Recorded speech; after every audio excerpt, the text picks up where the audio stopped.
je me suis dit, voilà, pour les anniversaires, ça va être parfait. Je vais pouvoir faire les gâteaux d'anniversaire. Et puis, en même temps, j'ai pensé à avoir une activité qui me permette de rester à la maison avec les enfants.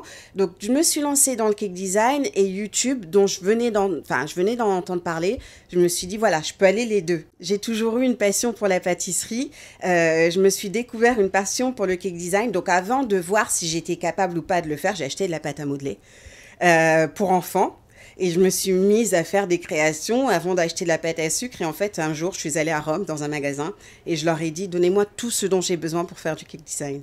Ce qui m'inspire, moi, c'est un peu les enfants. Ma dernière, surtout étant donné qu'elle a 7 ans, elle va me dire, maman, est-ce que tu peux me faire... Donc, c'est la mode de la licorne en ce moment. Est-ce que, maman, tu peux me faire une licorne ou bien les grands, pareil, que ce soit pour le lycée ou bien pour le collège. Ils vont me demander des gâteaux. Bien, moi, je vais simplement voir quelque chose et me dire, tiens, je le vois bien en gâteau. Et des fois, il m'arrive de regarder des choses et de me dire, mais c'est un sac ou c'est du gâteau? Mes projets, c'est de développer ma chaîne. J'ai dû m'arrêter quelques mois. Il y a un an à 3 tutos par semaine et en fait avec toute la phase d'Halloween parce que c'est un peu saisonnier on va dire.